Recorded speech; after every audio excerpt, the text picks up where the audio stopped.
Everyone, welcome to official Sanik. आज का जो मेरा टॉपिक है वो है एसओएस रिपेयर मैकेनिज्म या फिर SOS response. SOS stands for save our soul.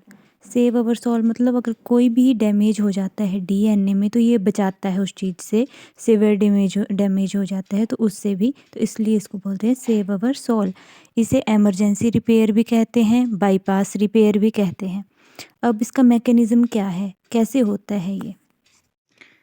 ये है हमारा डीएनए। नॉर्मली क्या होता है, आपने देखा होगा, लैक ऑपेरोन वाला कंसेप्ट भी पढ़ा होगा आपने। उसमें क्या होता है, स्टार्टिंग में प्रोमोटर रीजन होता है, फिर ऑपरेटर रीजन होता है और फिर स्ट्रक्चरल जीन्स होती हैं। तो ऐसे ही इसमें मैंने बताया है। तो ये जो प्रोमोटर रीजन है उसके ऊपर डीएनए पॉलीमरेज लगा हुआ है। इसका काम है जो भी स्ट्रैंड है उसमें जो गैप को फिल करना और बॉन्ड्स को फिर से बनाना। फिर है ऑपरेटर रीजन, जिसके ऊपर मैंने ये जो 8 की शेप का बनाया है, ये 2 सब यूनिट को जुड़ के बना है। इसे कहते हैं लेक्स ए प्रोटीन। ये क्या है, लेक्स ए प्रोटीन।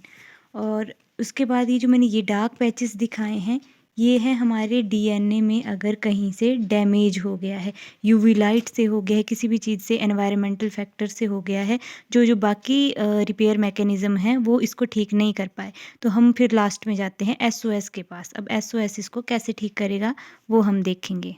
अब ये जो लेक्स ए प्रोटीन है ये एक रिप्रेसर प्रोटीन है। ये नॉर्मली ऐसे 2 सब यूनिट इसके बाइंड होकर ये ऑपरेटर रीजन के साथ बाइंड होकर ये चुपचाप यहाँ रहता है और इनएक्टिव फॉर्म में रहता है। इसका एक्टिव होना ज़रूरी है इस डैमेज को ठीक करने के लिए। अब ये एक्टिव कैसे होगा, तो उसको एक्टिव करने के लिए चाहिए रैक ए प्रोटीन। रैक ए प्रोटीन है जो इसको इंड्यूस करता है और बाकी इसको एक्टिवेट करता है। तो रैक प्रोटीन आएगा, ये ढूंढ रहा होगा रैक ए प्रोटीन की पूरी सेल में डैमेज हुआ कहाँ है। जब इसे पता चल जाएगा कि डीएनए में यहाँ डैमेज हुआ है तो ये चला जाएगा यहाँ ऑपरेटर रीजन के पास।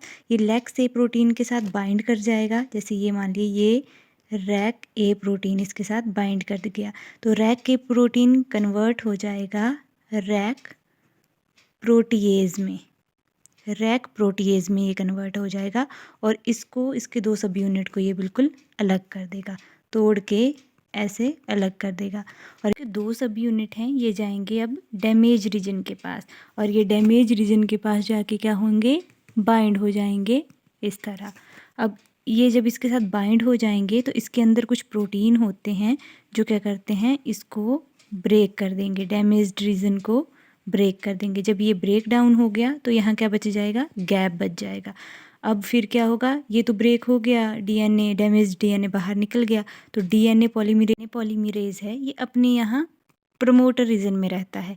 ये इसके आगे नहीं जा पाता क्योंकि यहाँ लेक्स से प्रोटीन बाइंड हुआ होता है ऑपरेटर रीजन के साथ ही, कि लेक्स से प्रोटीन इसको आगे नहीं जाने देता। लेकिन अब तो लेक्स से प्रोटीन यहाँ जुड़ गया था और इसने इनको ब्रेक कर दिया, ये यहाँ से एक्टिव हो चुका है, निकल चुका है। तो डीएनए पॉलीमरेज जाएगा, इसके आगे आगे अपनी एक्टिविटी करेगा और यहाँ जो गैप है उसको फिल करके बॉन्ड्स बना देगा और फिर से एक नया डीएनए यहाँ बन जाएगा, मतलब डीएनए रिपेयर हो जाएगा।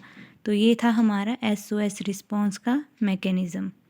I hope you like my video. अगर आपको मेरी वीडियोज़ अच्छी लगती हों तो प्लीज़ सपोर्ट कीजिएगा, और कोई टॉपिक अगर आपको ऐसे समझना हो तो आप कमेंट कर सकते हैं। Thank you.